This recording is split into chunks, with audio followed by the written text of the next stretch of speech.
high above the sprawling, modern city of Athens. Rising nearly 150 meters over the ancient valley of Attica, stands a monument to human ambition and intellect. The Acropolis, this is not just a collection of ruins on a hill. It is a rocky plateau, crowned with marble temples that have watched over 2,500 years of history unfold. The very word Acropolis means high city, and for centuries, it was the beating heart of the Western world. Imagine standing here, where democracy first took shape, where philosophy found its voice in the dialogues of Socrates and Plato, and where art reached for eternity. Every stone you see, every magnificent column, every step carved into this sacred hill tells the story of a civilization that championed reason, harmony, and an unwavering pursuit of beauty. These are not just buildings. They are ideas given form, aspirations carved in stone. Join us as we journey back in time to explore the stories etched into the marble of the Parthenon, the Erechtheion, and the Propylaea. We'll walk in the footsteps of Pericles and the countless Athenians who built this wonder, not for kings or gods alone, but for the people. This is the story of the Acropolis, the crown above Athens, and the birthplace of a world that we still inhabit today. Long before the gleaming white Pentelic marble caught the Athenian sun, this very hill was a place of reverence and power. Its story begins not in the classical era, but deep in the mists of prehistory. Archaeologists have unearthed clues, fragments of pottery, and ancient foundations that point to human habitation here as far back as the 4th millennium BC. This was a natural fortress, a strategic high ground that offered safety and a commanding view of the surrounding plains and the sea beyond. By the Mycenaean period, the age of legendary heroes like Agamemnon and Achilles, around 1600 BC, this was no longer just a settlement. A formidable royal palace, a fortress of a warrior king, stood on this summit. It was the earliest form of the Acropolis, protected by massive cyclopean walls. So named because later Greeks believed they could only have been built by the mythical Wine-eyed giants. These walls were a statement of power, the center of a kingdom that controlled the region of Attica. But the Mycenaean world would eventually collapse, and for centuries, the Acropolis fell into a period of relative quiet. It remained a sacred place, home to smaller cults and shrines, but its grandest chapter was yet to be written. It was waiting for a new age, a new vision. In the 5th century BC, following the unlikely victory of the Greek city-states against the invading Persian Empire, Athens entered its golden age. It was a time of unprecedented confidence, wealth, and cultural flourishing. The great statesman Pericles, with the backing of the Athenian assembly, launched one of the most ambitious and magnificent public building projects the world had ever seen. The goal was to transform the Acropolis, which had been ravaged by the Persians, into an everlasting monument to the glory of Athens and the triumph of its democratic ideals. The old fortress was to be reborn as the monumental heart of the city, a sanctuary of the gods and a symbol of human achievement. The sacred hill of the ages was about to receive its timeless crown. The architects of this grand vision were masters like Echinus and Callicrates, and overseeing the entire artistic program was the legendary sculptor Phidias. Their task was immense: to create a complex of buildings that was not only structurally sound and functional but also visually perfect, a manifestation of the mathematical and philosophical principles of harmony and proportion that the Greeks so deeply The gateway to this sacred precinct, the Propylaea, was designed to be an awe-inspiring entrance. As visitors ascended the slope, they would pass through this monumental structure of marble, a transition from the everyday world to the realm of the divine. To one side stood the small, elegant Temple of Athena Nike, a jewel box of a building celebrating victory, perched on a bastion, overlooking the path to the city. And then, as you emerge from the Propylaea, it comes into view. The Parthenon. Even in its ruined state, its power is undeniable. This was the centerpiece of Pericles' project, a temple dedicated to Athena Parthenis, the city's maiden patron goddess. But it was more than just a temple.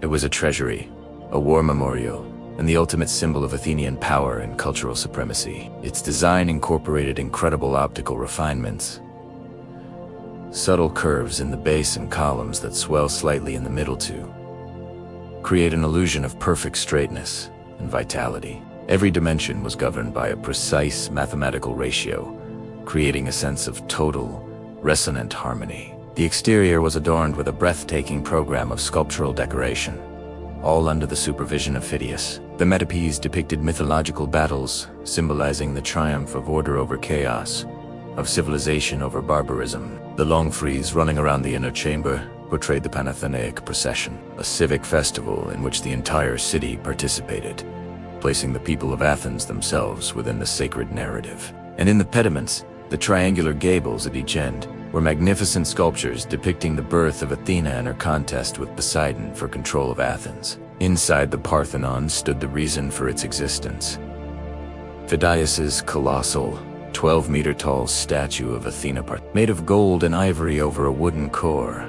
It was a dazzling spectacle of wealth and artistic genius. Holding a statue of Nike victory in her hand, and armed with a spear and shield, she was the city's protector, the embodiment of its wisdom and military might. Sadly, this masterpiece was lost in antiquity, but ancient descriptions allow us to imagine its breathtaking splendor. The Acropolis is not just the Parthenon. Opposite it stands the Erechtheion, a temple of unique and complex design. Unlike the singular focus of the Parthenon, the Erechtheion had to incorporate several ancient cult sites, including the spot where Athena's sacred olive tree was said to have grown, and the mark of Poseidon. Trident, its most famous feature, is the Porch of the Maidens, where 6 sculpted female figures, the Caryatides, act as supporting columns. They stand with a relaxed, lifelike grace, a testament to the sculptor's ability to infuse stone with humanity. They are not just architectural supports, they are the eternal attendants of the sacred ground. These buildings were not constructed in a vacuum. They were the product of a direct democracy, where thousands of citizens voted on the projects and their funding. The workers were free men, not slave stonemasons. Carpenters and sculptors were paid for their skilled labor. The financial accounts for the Parthenon, carved into stone, still survive, giving us an incredible window into the economics and organization of this massive undertaking. The Acropolis was, in every sense, a project of the people, for the people. For 1,000 years, the Acropolis remained the sacred center of Athens. But history is a relentless tide. With the rise of Christianity, the Parthenon was converted into a church, and the great statue of Athena was removed and eventually disappeared. Later, under Ottoman rule, the Acropolis became a military garrison. The Parthenon was tragically used as a gunpowder magazine, and in 1687, during a siege by the Venetians, a cannonball ignited the powder, causing a massive explosion that blew the roof off and shattered the walls. The monument that had stood for over 2 millennia was left a hollowed shell. In the early 19th century, during a period of Ottoman control, the British ambassador Lord Elgin removed many of the surviving sculptures from the Parthenon and transported them to Britain, where they now reside in the British Museum. This act remains a subject of intense controversy to this day, a painful chapter in the monument's long history. But the story of the Acropolis is also one of survival and rebirth. After Greece won its independence in the 19th century, the Acropolis became the paramount symbol of the new nation and its ancient heritage. The medieval and Ottoman structures were cleared away to restore the hill to its classical appearance. Since then, generation after generation of archaeologists and conservationists have worked tirelessly to study, preserve, and restore these masterpieces. Today, this ongoing restoration project is one of the most sophisticated in the world. Using advanced technology and painstaking research, teams of experts work to mend the damage of centuries. They analyze the ancient tool marks to replicate the original techniques and use titanium to reinforce the marble, ensuring that the structures can withstand time and pollution. It is a slow, meticulous process, a dialogue between the 21st century and the 5th century BC. Each piece of marble that is returned to its rightful place is a victory for our shared human heritage. As you stand on this hill today, surrounded by the hum of modern Athens, you are in a place where the past is palpably present. The Acropolis is more than a tourist destination. It is a lesson in stone. It teaches us about the human capacity for vision, for cooperation, and for the creation of transcendent beauty. It reminds us that the ideals of democracy, reason, and civic pride that were nurtured here are as relevant and as fragile as ever. The monuments of the Acropolis are a testament to a civilization that dared to believe in its own potential. They are a gift from the ancient world to all of humanity, a crown of marble that continues to inspire awe and wonder. Its story is our story, and its preservation is our shared responsibility.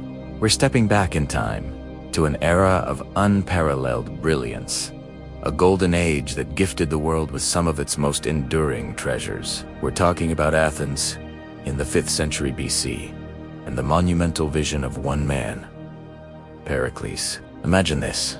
The year is 480 BC. The mighty Persian Empire has swept through Greece, leaving a trail of destruction. Athens, the heart of this resistance, lies in ruins. The sacred temples of the Acropolis, the very soul of the city, are nothing but smoldering rubble. For many, this would have been the end, a moment of utter despair. But for the Athenians, it was a beginning. In the decades that followed, Athens didn't just recover, it flourished. It became the epicenter of democracy, philosophy, and art. And at the helm of this incredible resurgence was Pericles, a statesman whose influence was so profound that this period is often called the Age of Pericles. He was a charismatic leader, a brilliant general, and a passionate patron of the arts. He saw the ruined Acropolis not as a scar of defeat, but as a blank canvas. Pericles stood before the Athenian assembly and proposed something audacious, something almost unimaginable.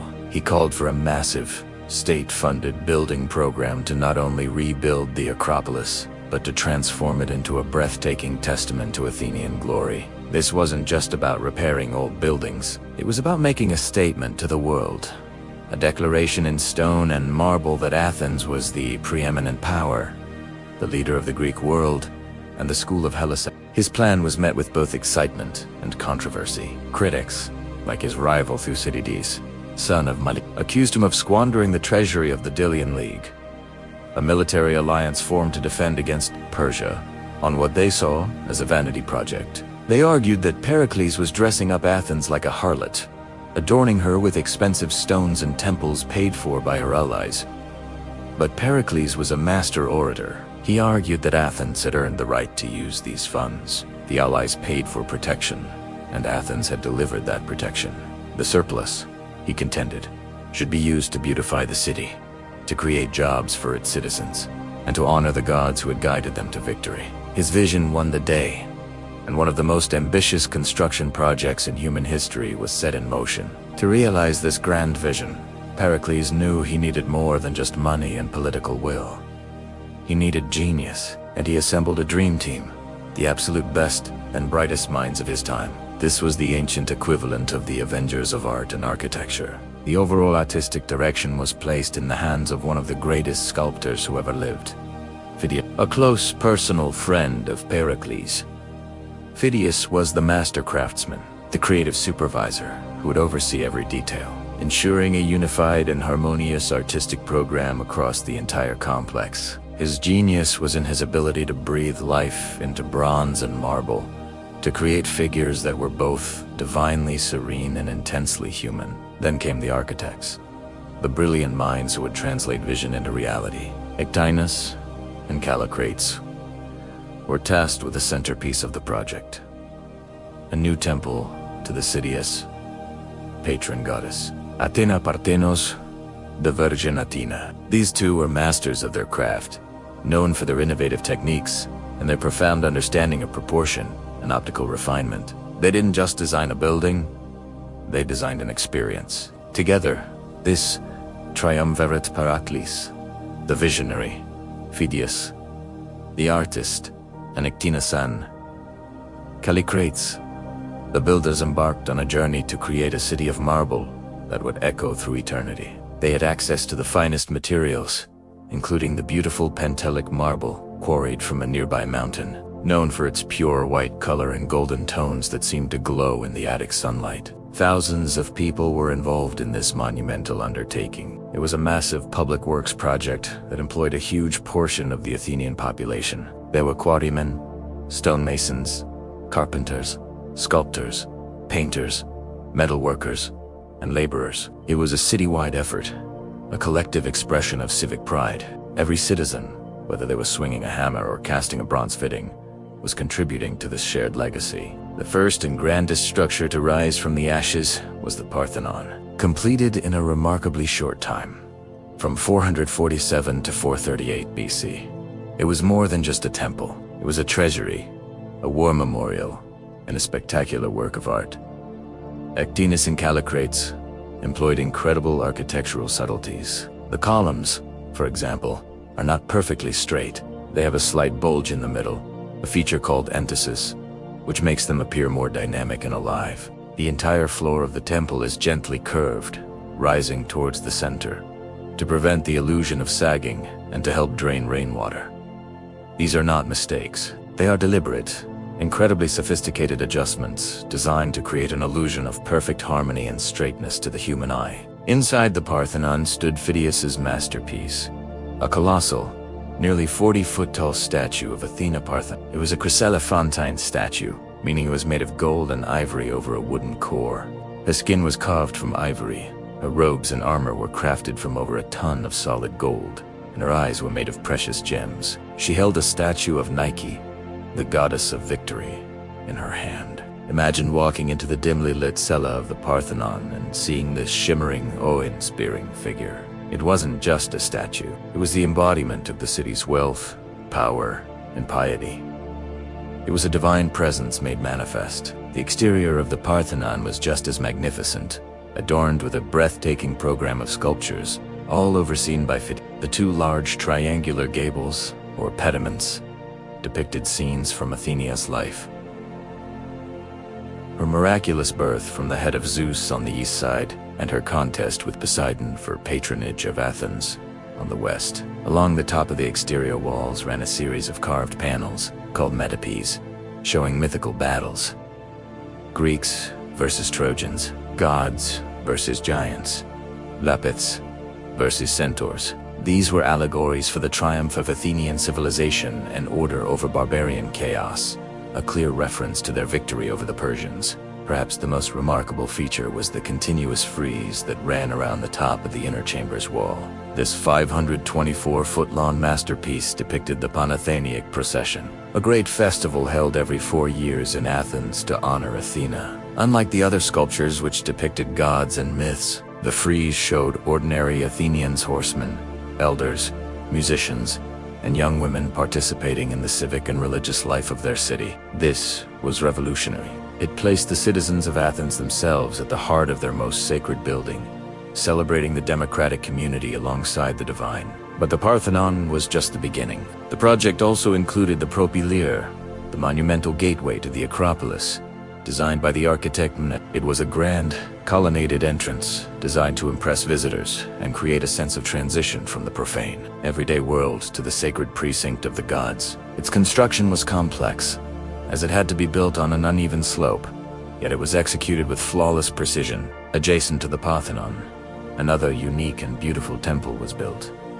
This temple was dedicated to both Athena and Poseidon, honoring their mythical contests. It's famous for its stunning Porch of the Maidens, where 6 sculpted female figures, the Caryatides, serve as supporting columns. Each one is unique, sculpted with incredible grace and naturalism, their flowing robes hinting at the strong, yet elegant, support they provide. What Pericles and his team created was far more than just a collection of beautiful buildings. They created a narrative in stone. As a visitor walked through the Propylaea, they were presented with a carefully orchestrated series of views, culminating in the magnificent spectacle of the Parthenon and the giant bronze statue of Athena.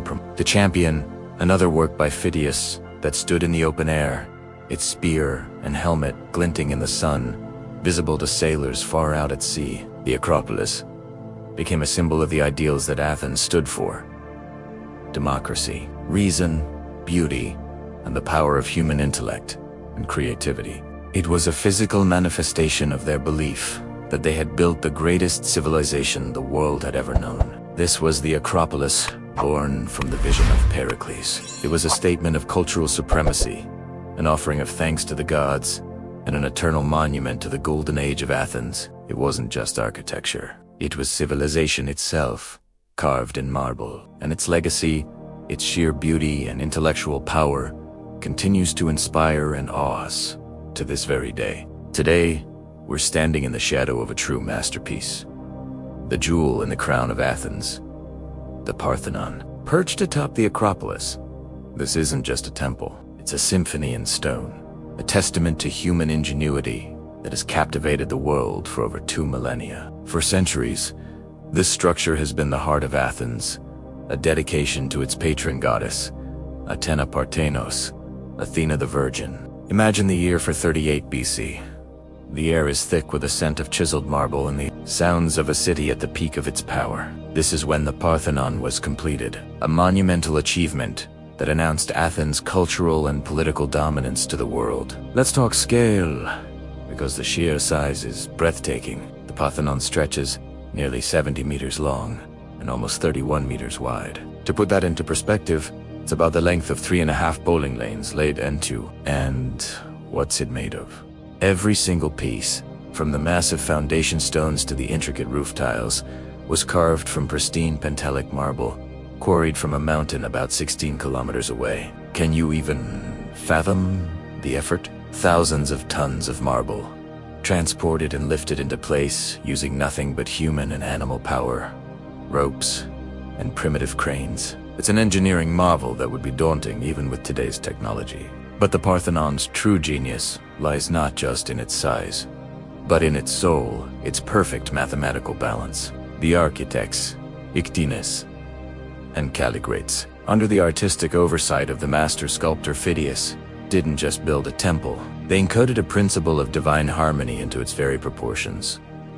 The golden ratio, this mathematical constant, approximately 1.618, is found throughout nature and seashells, flower petals, and even the spiral of galaxies. The ancient Greeks believed it was the key to universal beauty. Look at the facade of the Parthenon. The relationship between its height and its width follows this golden ratio. The spacing of the columns, the dimensions of the inner chamber, almost every element is subtly governed by this principle. It creates a sense of visual harmony that is deeply satisfying. A quiet perfection that you can feel even if you can't quite put your finger on why. It's a harmony that's visible even in silence.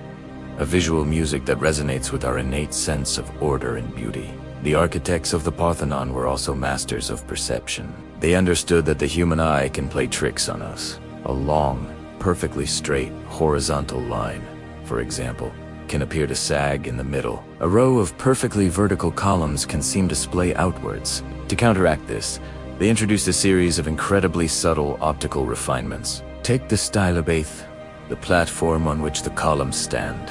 It actually curves gently upwards towards the center, rising by about 6 centimeters on the east and west ends, and 11 centimeters on the sides. This slight curvature makes the base appear perfectly straight to the naked eye. It's a brilliant trick, compensating for the illusion of sagging.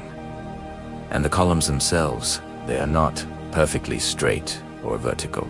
Each of the 46 outer columns has a gentle swelling in the middle, called entasis, which gives them a sense of muscular tension, as if they are bearing the weight of the roof with life and energy. Furthermore, they all lean slightly inward. If you were to extend their lines upwards, they would meet at a point nearly 1.5 miles in the sky. This subtle inward lean not only enhances the building's structural stability, but also makes it look more grounded and majestic, preventing it from looking like a precarious box. The corner columns are even slightly thicker than the others, because they are seen against the bright sky and would otherwise appear thinner. These refinements are almost invisible, yet their combined effect is profound.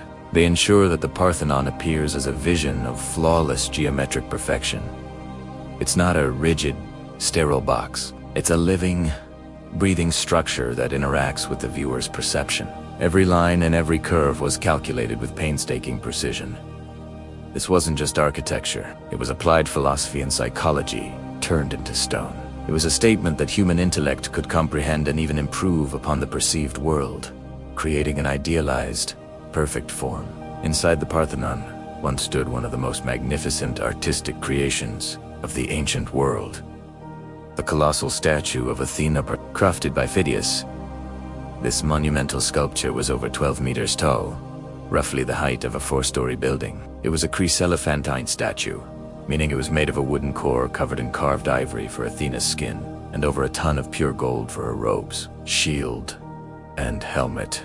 Imagine walking into the dim light of the temple's inner chamber, your eyes adjusting to see this shimmering golden goddess towering over you. In one hand, she held a statue of Nike, the goddess of victory. Her other hand rested on a large shield depicting mythological battles. This wasn't just a statue. It was a symbol of Athenian wealth, power, and devotion. It was the city's ultimate offering to its divine protector. Sadly, the original statue was lost in antiquity, likely destroyed in a fire in the 5th century AD. But from ancient descriptions and smaller Roman copies, we can still piece together an idea of its breathtaking splendor. The exterior of the Parthenon was also a canvas for some of the most spectacular sculptures ever created. The triangular gables at each end, known as the pediments, were filled with larger-than-life statues depicting scenes from Athena's life. Her miraculous birth from the head of Zeus on the east pediment, and her contest with Poseidon for patronage of Athens on the west. Running along the top of the exterior walls was a continuous sculpted frieze, 160 meters long. It depicted the Panathenaic procession, a grand festival held every 4 years to honor Athena. It was a vibrant parade of horsemen, chariots, musicians, and citizens carrying offerings. What's revolutionary about this frieze is that it depicted ordinary Athenian citizens alongside gods and heroes, elevating the people of the city to a near mythical status. It was a bold celebration of Athenian democracy and civic pride. Today, many of these sculptures are scattered. Some were damaged over the centuries by war, fire, and conversion of the temple into a church and later a mosque. In the early 19th century, many of the surviving sculptures were removed by Lord Elgin and are now housed in the British Museum in London, a subject of ongoing controversy. But even in its fragmented state, what remains tells a powerful story. The Parthenon has lived many lives. It was a temple to Athena for nearly 1,000 years. Then, a Byzantine church, a Roman Catholic cathedral, and an Ottoman mosque, complete with a minaret. Its most devastating moment came in 1687, during a war between the Venetians and the Ottoman Turks. The Turks were using the Parthenon to store gunpowder. A Venetian cannonball struck the building, causing a massive explosion that blew out the central part of the structure, destroying the roof and much of the walls. It's a tragic irony that a building designed for peace and worship was so violently scarred by war. Yet, despite its wounds, the Parthenon endures. It stands as a powerful symbol of democracy, philosophy, and the birth of Western civilization. It reminds us that even from ruin, beauty and harmony can persist. It is a lesson in resilience, a testament to the enduring power of human creativity. Looking at it today, you feel a connection to the architects, the philosophers, and the citizens who envisioned and built this extraordinary monument. It's more than just a pile of ancient stones. It's a conversation across time, a whisper of perfection from a golden age. As we move beyond the monumental presence of the Parthenon, our journey through the Acropolis brings us to another masterpiece of ancient architecture, a temple of unique and captivating beauty, the Erechtheion. It's a structure that doesn't shout its grandeur. Instead, it whispers tales of gods, kings, and sacred contests. Unlike the symmetrical perfection of the Parthenon, the Erechtheion is a complex, multi-level building, ingeniously designed to accommodate the uneven ground and to house several ancient sanctuaries on one holy spot. Legend tells us this is the very ground where the epic contest between Athena and Poseidon for the patronage of Athens took place. Poseidon, striking the rock with his trident, brought forth a saltwater spring, while Athena offered the city an olive tree, a symbol of peace and prosperity. The Athenians chose Athena's gift, and the Erechtheion was built to honor this foundational myth. It's a temple dedicated not just to one deity,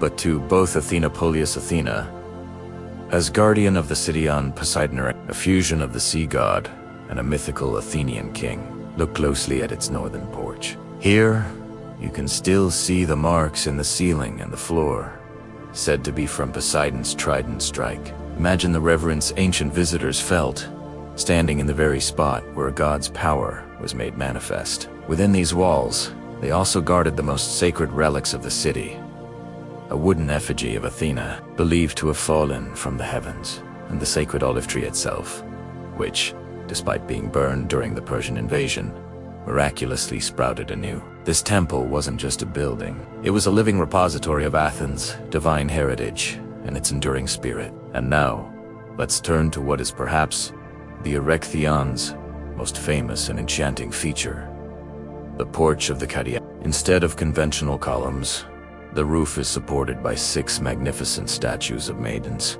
known as Each one stands with a quiet dignity, their graceful forms bearing the immense weight of the marble entablature above. They are not identical. Each figure has a slightly different posture, her drapery carved with incredible fluidity, making the cold stone seem soft and alive. These aren't just decorative statues. They are an integral part of the building's structure and symbolism. Who are they? The most common theory is that they represent the maidens of Carii, a town that sided with the Persians and was punished. Yet, their serene expressions and noble bearing suggest something more. They stand as eternal guardians, embodying a sense of grace, strength, and solemn duty. They are a testament to the Athenian genius for blending function with breathtaking art, turning a structural necessity into a poetic statement. The ones you see here today are masterful replicas. The originals are carefully preserved in the Acropolis Museum, safe from the elements, allowing us to marvel at their delicate details up close. As we stand before them, we are reminded that the Acropolis is not just a collection of buildings, but a symphony of stories carved in stone. Each element, from the grandest temple to these sculpted figures, plays its part in a larger narrative of faith, power, and artistic brilliance. Now, let our gaze drift towards the edge of the sacred rock, to a structure that, despite its small size, feels like a jewel set upon the Acropolis's crown. This is the Temple of Athena Nike. Nike, in Greek, means victory. So this is the Temple of Athena, the bringer of victory. It's the smallest temple on the Acropolis, a perfect, compact masterpiece of the Ionic order, greeting all who ascend the monumental gateway. The propylaea. Its position is no accident. Perched on a precipitous bastion, it overlooks the path to the Acropolis, and the city below, a constant reminder of the victories that secured Athens' freedom and prosperity. This was a place of celebration and gratitude. After winning a war, Athenians would come here to thank their patron goddess. The temple itself feels light and elegant, almost as if it could take flight. It's a marble poem dedicated to the concepts of victory and peace. Around the temple once ran a beautiful parapet, a low protective wall, decorated with some of the most exquisite reliefs of the classical era. The most famous of these is the sculpture of Nike adjusting her sandal. Imagine a goddess, in a moment of candid, unguarded grace, pausing to fix her footwear. The artist has captured her with such naturalism, the thin fabric of her chiton clinging to her form as if wet, revealing the body beneath with a sensuous elegance. This small detail reveals the humanity the Greeks saw even in their gods. It's a celebration not just of grand, epic victory, but of the quiet, beautiful moments of life. The Temple of Athena Nike, small as it is, perfectly encapsulates the Athenian spirit.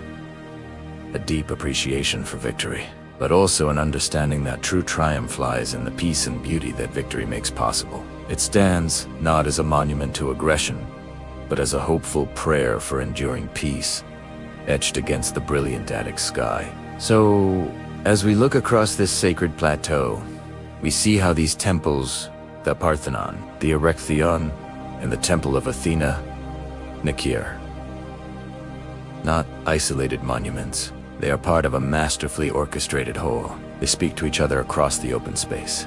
Their architectural styles and symbolic meanings interwoven to create a single, cohesive statement. This was the heart of Athens, a complex of thought, devotion, and art where philosophy was born, democracy was nurtured, and beauty was seen as a divine attribute. Each column, each frieze, each sculpted figure was imbued with meaning, contributing to a powerful narrative about who the Athenians were and what they aspired to be.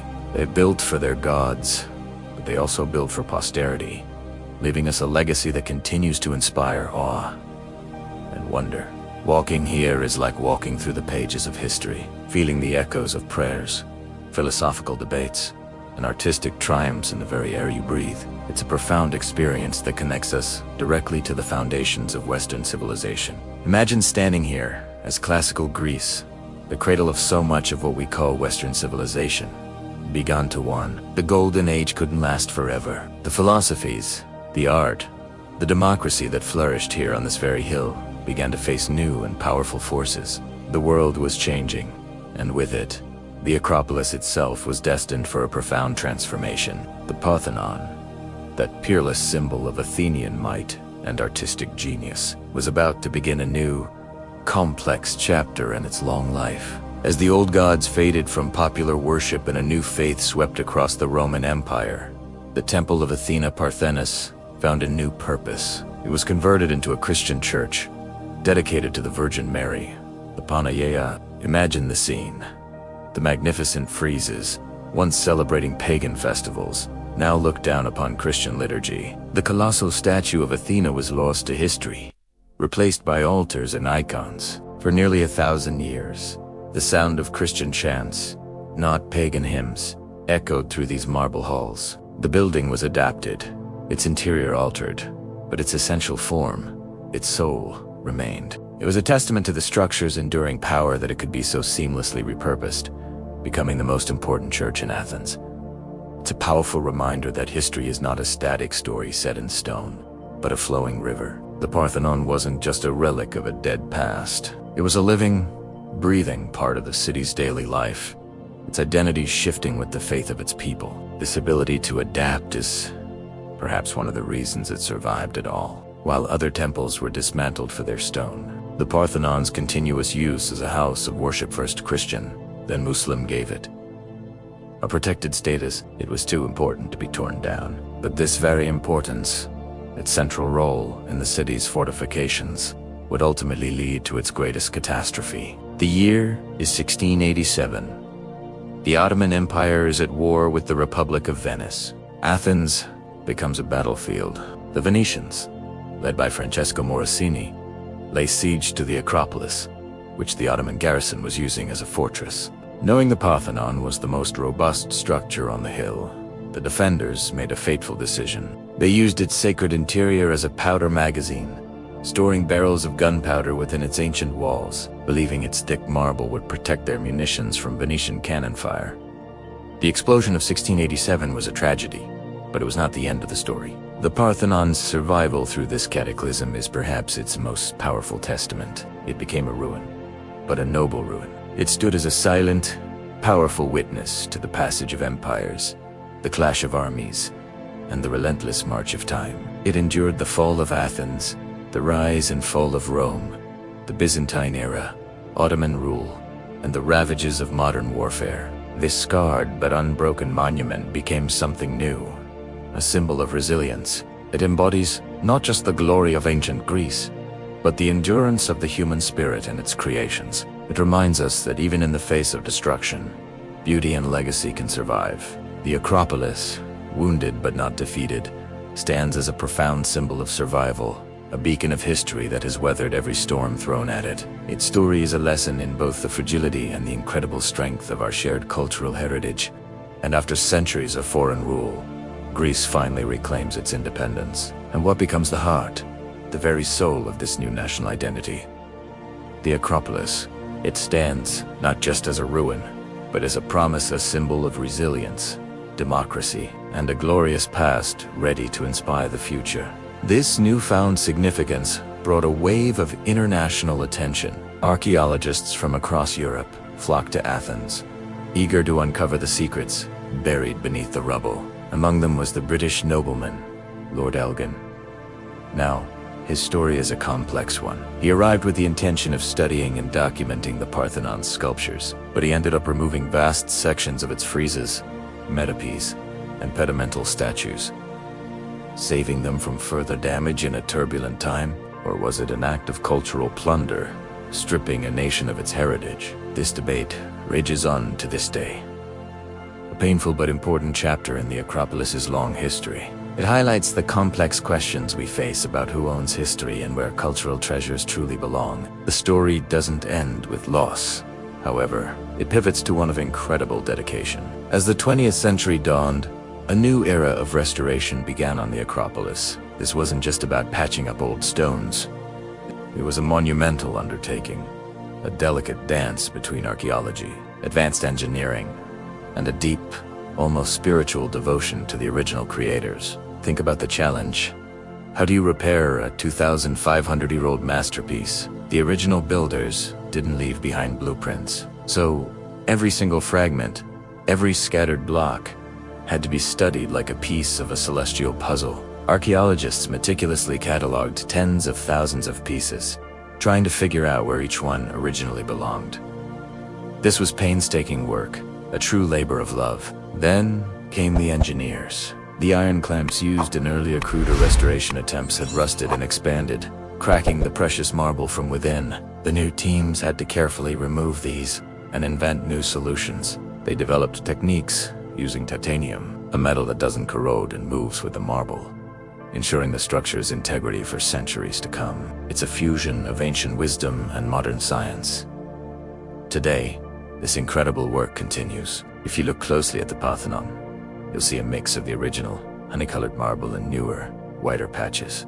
These new pieces are carved from the very same quarry on Mount Pentelicus that the ancient Athenians used. They are carefully shaped and fitted, not to imitate the old, but to clearly show what is new and what is ancient, preserving the monument's historical honesty. Lasers are used to clean the surfaces without damaging the delicate patina, and sophisticated sensors monitor every vibration, every shift in temperature, protecting these ancient wonders for the next millennium. It is a testament to our shared global commitment to preserving the wisdom of the ancients. But what exactly are we preserving? It's more than just stone. It is the architecture of perfection. To understand the Acropolis is to understand that nothing, absolutely nothing, was left to chance. Every temple, every gateway, every single column was conceived with a breathtaking understanding of mathematics and human perception. The ancient Greek architects, visionaries like Erechtheion and Caligula, were masters of geometry, symmetry, and proportion. They believed that beauty wasn't arbitrary. It was rooted in mathematical harmony, in ratios that resonate with the human spirit. The famous golden ratio is found throughout the Parthenon's design, creating a sense of balance and order that feels inherently right, deeply satisfying to our eyes. But here's where it gets truly mind-blowing. The builders knew that a perfectly straight, geometrically perfect building would actually appear flawed to the human eye. Long horizontal lines, like the base of the temple, tend to look like they're sagging in the middle. Tall vertical columns, when perfectly straight, can appear to narrow towards the top and lean outwards. So, what did they do? They introduced tiny, almost imperceptible deviations to counteract these optical illusions. It's a concept known as entasis. The long base of the Parthenon actually curves upwards slightly in the center, so that it appears perfectly flat. The columns are not perfectly straight. They bulge gently in the middle and lean slightly inwards. Not a single column is at a true right angle to the base. If you were to extend their lines upwards, they would all meet at a point nearly 1.5 miles in the sky. This wasn't a mistake, it was genius. They were intentionally distorting the architecture to create an illusion of perfection for the person standing before it. They weren't just building a structure, they were crafting a visual experience. They were sculpting space itself to create a feeling of life, of dynamism, as if the temple is breathing. And then there is the marble itself. The Pentelic marble they chose was not just a building material, it was part of the art. It contains traces of iron, which gives it a unique quality. The Acropolis doesn't just sit on the hill, it interacts with the light, changing its character throughout the day. At dawn, as the first rays of sun hit the city, the marble appears almost translucent, pure, brilliant white. As the day progresses and the sun climbs higher, it takes on a warm, golden honey hue, glowing with life. And then, in the final moments of sunset, the light refracts through the stone, bathing the temples in shades of soft pink and rose. It's a daily performance, a dialogue between architecture and the cosmos. This incredible interplay of hard science and poetic beauty is why the Acropolis remains one of the most studied and revered sites on Earth. It is a lesson in stone and light, a message across millennia that the pursuit of perfection requires not just logic, but also an understanding of the human soul. It's a place that doesn't just demand to be seen.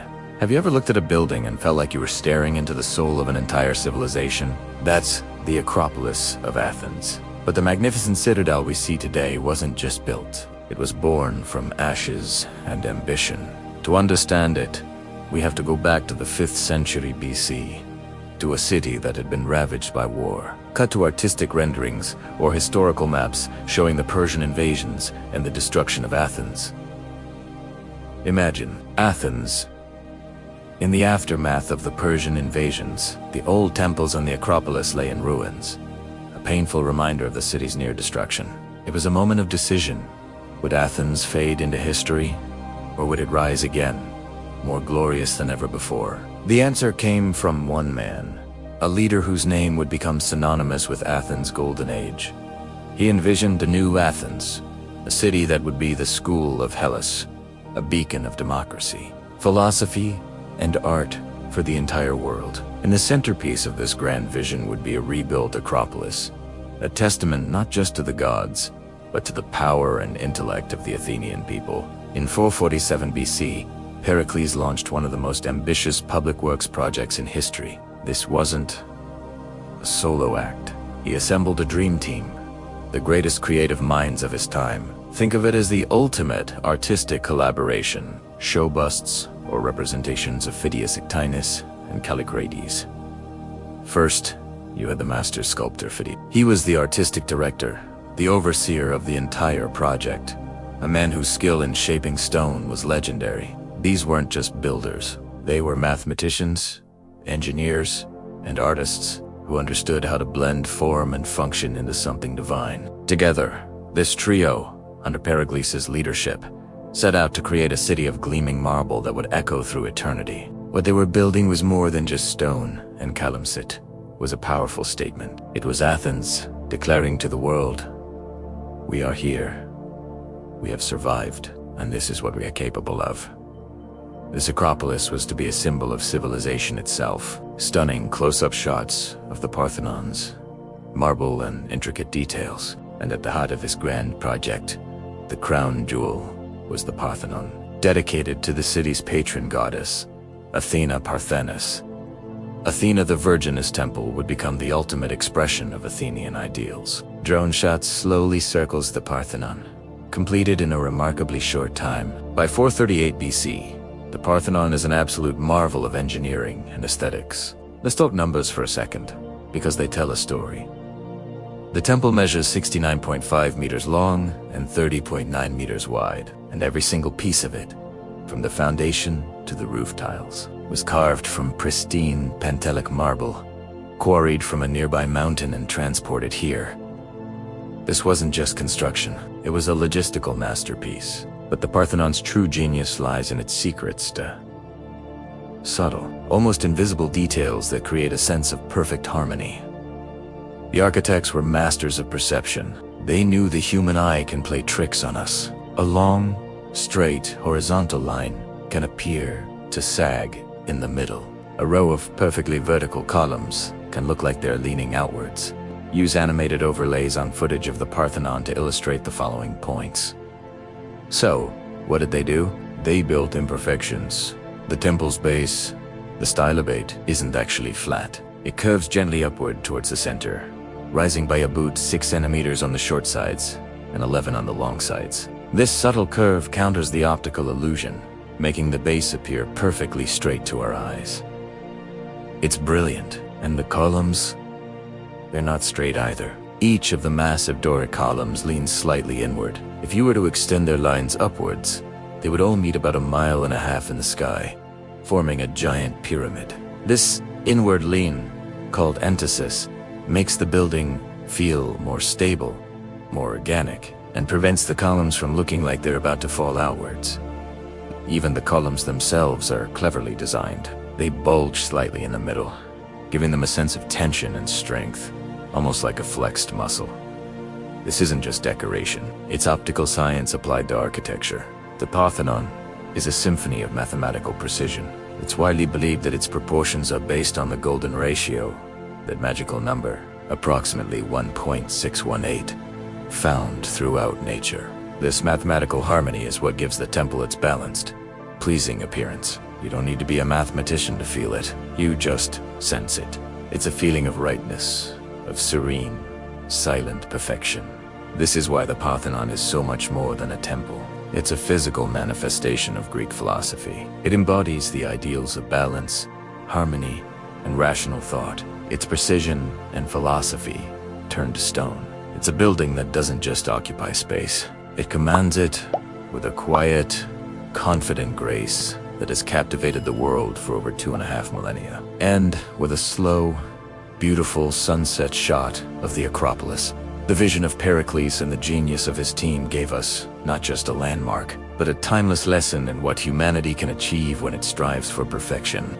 We marveled at the grandeur of the Parthenon, but the Acropolis holds more than just one masterpiece. Let's step just a short distance away to another architectural wonder, the Erechtheion. This temple is unlike any other. It's an intricate, asymmetrical building dedicated to both Athena and Poseidon, the two divine patrons who famously vied for the city's heart. But what truly captures the imagination is its southern porch, the legendary porch of the Chariot. Look at them.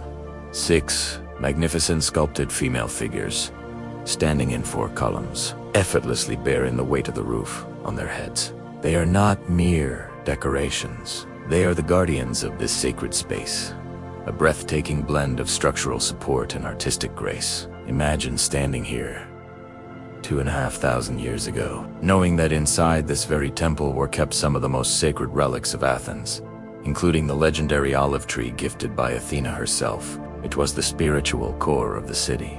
Now, let's turn our attention to the smallest, yet one of the most elegant temples on the Acropolis, the Temple of Athena Nike. As you might know, is the Greek word for victory. Perched on a prominent bastion, this jewel box of a temple overlooks the entrance to the sacred hill. It's a celebration of victory and the peace that follows. Its delicate friezes depict gods and historic battles, a testament to Athenian triumphs. You can almost feel the sense of pride and hope that the ancient Athenians must have felt when they looked up at this marble poem against the brilliant Attic sky. Each of these structures, the Parthenon, the Erechtheion, the Temple of Athena Nike, wasn't just a building. They were individual notes in a grand symphony of stone, a sacred complex woven together with threads of thought, devotion, and unparalleled artistry. The Acropolis wasn't just a place to worship. It was a physical manifestation of Athenian identity, philosophy, and democracy. But as with all great empires, the golden age of classical Greece eventually came to an end. History is a relentless current, and with the fall of Athens, the Acropolis began a long, dramatic transformation. The symbols of one faith were adapted by another. The Parthenon, that peerless temple to Athena, was converted into a Christian church dedicated to the Virgin Mary. Its interior was reconfigured, its pagan sculptures either removed or repurposed. Centuries later, with the rise of the Ottoman Empire, it underwent another metamorphosis, this time becoming a mosque, with a minaret added to its western side. The Acropolis, once the heart of Hellenic culture, now reflected the shifting tides of power and belief that swept across the Mediterranean. For over 2,000 years, through wars, invasions, and changes in religion, the Parthenon stood largely intact. Through the centuries of neglect and damage that followed, the spirit of the Acropolis survived. The ruins themselves became a powerful symbol, not just of a lost golden age, but of incredible resilience. They stood as a silent witness to the rise and fall of empires, a testament to the enduring power of human creativity. It's a story of both loss and survival, a lesson that even after the most devastating blows, beauty and meaning can persist, inspiring future generations to remember, to rebuild, and to cherish what remains. As twilight descends upon Athens, a transformation begins. High above the sprawling, modern city, the Acropolis awakens in a soft, ethereal glow. It's a sight that has captivated hearts for millennia, a beacon of light against the velvet canvas of the night sky. From this vantage point, you don't just see a collection of ancient buildings. You see a conversation with history itself. The city below, with its bustling streets and vibrant energy, is the latest chapter in a story that began right here, on this sacred rock. The light that bathes the Parthenon isn't just electricity. It's the illumination of an idea, the very idea of democracy, of philosophy of art that has shaped the world we live in today. It's a promise whispered from the past to the future. Look closely at the Parthenon, standing proudly against the darkness. It's easy to see it as a ruin, a relic of a bygone era. But tonight, it is anything but. It stands not as a monument to what was lost, but as a testament to what endures. This is not just a structure of pentelic marble. It is a monument to time itself. Imagine the countless generations that have looked up at this same site. The ancient Athenians who saw it as the home of their patron goddess, Athena. The Romans who admired its perfection. The Byzantines who converted it into a church. And the Ottomans who made it a mosque. Each era left its mark. Each civilization rose and fell. But the Acropolis remained, a silent witness to the relentless march of history. It's in this quiet luminescence that the true essence of the Acropolis is revealed. It teaches us a profound lesson, that while empires may crumble and cities may change, the ideas born within them can achieve a kind of immortality. The principles of logic, the pursuit of beauty, the courage to ask fundamental questions about our existence. These are the true legacies of ancient Athens. They are not confined to stone and dust. They have been carried across oceans and continents, woven into the fabric of countless societies. The light on the Acropolis is a symbol of this enduring flame, a reminder that the intellectual and artistic achievements of a civilization can outshine its physical presence. It is a celebration of the human spirit, its ability to create something that transcends its own mortality. Think of the minds that walked these grounds. Socrates, Plato, Aristotle. They didn't just wander through a city, they built a world of thought.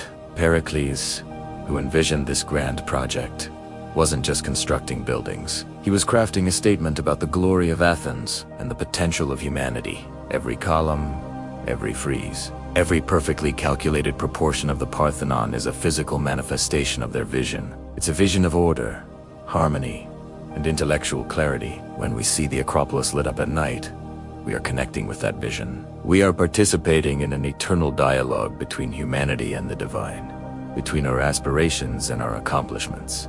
It's a dialogue that started here and continues in every classroom, every courtroom, and every art gallery around the world. The stones of the Acropolis are saturated with memory. They hold the echoes of festivals, the whispers of philosophers, the prayers of the devout, and the cries of battle. But they are not just relics of the past. They are a source of inspiration for the future. The Acropolis challenges us to think bigger, to build with purpose, and to create with a sense of legacy. It asks us, what will we leave behind? What ideas will our civilization contribute to the ongoing story of humanity? The perfection of its design, even in its current state, pushes us to strive for excellence in our own endeavors, to seek a balance between form and function, beauty and strength. It's a living textbook of architecture, philosophy, and civic pride. Its lessons as relevant today as they were 2,500 years ago. As the last rays of sunlight fade and the artificial lights take over, something magical happens. The marble, so solid and cool by day, seems to transform. It catches the light and appears to glow from within, as if holding the warmth of all the suns it has ever seen. In this moment, the marble becomes flame. It's a symbolic fire, one that doesn't consume but illuminates. It represents the undying spirit of inquiry and creativity that was ignited here. This is how history becomes eternal. It ceases to be a static record of dates and events and becomes a dynamic, living force that continues to shape our present and guide our future. The Acropolis is not a ghost of the past. It is a constant, brilliant presence. And so, as we watch the Acropolis preside over the sleeping city, we are reminded of the cyclical nature of existence. Civilizations rise, they flourish, and they eventually give way to new ones. But the light they kindle can be passed on. The Acropolis is Athens' eternal flame, a powerful symbol of resilience and rebirth. It reminds us that even from ruin, beauty can persist. That from the silence of the ages, wisdom can still speak. And that a single hill, crowned with vision and ambition, can continue to light up the world long after its creators have turned to dust. It is more than a destination. It's a pilgrimage for the soul, a journey to the very heart of Western civilization. The Acropolis at night is a profound and moving experience. It's a silent symphony of light and shadow, stone and sky. It's a testament to the incredible heights that human beings can achieve when they are driven by a powerful idea. It stands as a timeless beacon, reminding us all of the enduring power of democracy, art, and philosophy. It is memory, it is vision, and it is the eternal conversation that we continue to have with those who came before us. As long as it stands, it will continue to inspire us to build our own legacies, to reach for our own ideals, and to keep the flame of human ingenuity burning brightly for all time. Have you ever stood before something so ancient it feels like time itself is breathing on your skin? That's the feeling you get when you first lay eyes on the Acropolis of Athens. Perched high above the bustling modern city, it's not just a collection of ancient ruins. It's a testament to the heights of human aspiration, a story etched in marble that has been told for over 2.5 millennia. We'll explore the genius behind its construction, the profound ideas that were born on this very hill, and the enduring legacy that still shapes our lives today. This is the story of the Acropolis, the cradle of Western civilization. Let's begin with the marvel that everyone comes to see. The Parthenon. At first glance, it appears as a perfect rectangle, a model of straight lines and right angles. But look closer, and you'll discover a secret. There are almost no truly straight lines in the entire structure. To counteract this, they introduced a subtle upward curve to the stylobate, the platform the columns stand on. This principle, known as entasis, was applied everywhere. The columns themselves are not perfectly straight. They swell slightly in the middle and lean ever so slightly inwards. If you were to extend their lines upwards, they would meet over a mile above the temple. These minute adjustments, invisible to the casual eye, work together to create an illusion of perfect, dynamic harmony. It's an architectural masterpiece designed not just to be seen, but to be felt. It was built to correct the imperfections of human sight and create a sense of visual perfection, a structure that feels alive and balanced. This wasn't just construction. It was a conversation with the human eye in mind. But the genius doesn't stop with geometry. Every structure on the Acropolis, from the majestic Parthenon to the elegant Erechtheion, with its famous caryatid porch, follows rigorous principles of symmetry and proportion. The architects used the golden ratio, a mathematical constant found throughout nature, to ensure that every element related harmoniously to the whole. This wasn't just about aesthetics, it was a philosophical statement. The Greeks believed that the universe was governed by rational mathematical laws, and by building their temples according to these same laws, they were creating a microcosm of the cosmos, a sacred space where the human and the divine could meet. And then there's the marble, sourced from the nearby Mount Pentelicus. This material is unlike any other. It contains traces of iron, which gives it a unique quality. When you visit the Acropolis, try to see it at different times of the day. At dawn, as the first rays of light kiss the stone, the marble glows a brilliant, pure white. As the sun climbs higher, it takes on a warm, golden hue. And then, at sunset, it's set ablaze in shades of rose and violet. The Acropolis is a living sculpture that changes with the light, a canvas painted by the sun. This incredible interplay of precise science and breathtaking beauty is why, thousands of years later, architects, mathematicians, and artists still come here to study and draw inspiration. To truly understand the Acropolis, we must look beyond its stones and delve into the ideas that flourished in its shadow. Standing era, you are standing at the birthplace of democracy. From Tisil, the ideals of citizen participation, free speech, and law spread across the world. Imagine the great philosopher Socrates walking through the nearby agora, challenging the citizens of Athens to question their beliefs. Think of Plato and Aristotle, whose thoughts, developed right here, would lay the foundations for Western philosophy and science for centuries to come. The Acropolis was more than a fortress or a religious center. It was a bold declaration of human potential. It was the physical embodiment of the Athenian belief that they were not merely subjects of gods or kings, but masters of their own destiny. Every citizen who walked up the Panathenaic Way and saw these magnificent temples was reminded that through knowledge, rational debate, and creativity, they could achieve greatness. This spirit of intellectual curiosity and civic pride is the true legacy of Athens. It's a spirit that echoes today in our universities, our parliaments, and in the hearts of free thinkers everywhere. As day turns to night, the Acropolis undergoes another transformation, illuminated against the dark sky. It glows like a beacon above Athens. It ceases to be a ruin of the past and becomes a living monument to time itself. It stands as a powerful reminder that while empires may rise and civilizations may fall, the ideas they nurture can endure. The marble structures might be weathered by centuries of wind and history, but the principles of democracy, the pursuit of knowledge, and the love of beauty are immortal. Looking at the Parthenon tonight, we see more than just a temple to the goddess Athena. We see a symbol of our own collective journey.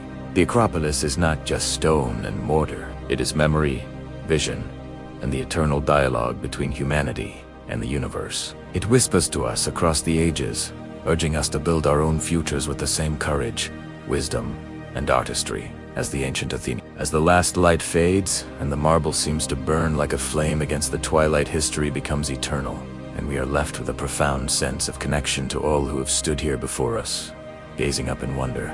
Thank you so much for joining me on this journey through time and light. If you were as moved by this story as I was, please give this video a thumbs up and consider subscribing to the channel for more explorations into the wonders of our world. Your support helps us continue to share these incredible legacies. Until next time, keep looking for the light.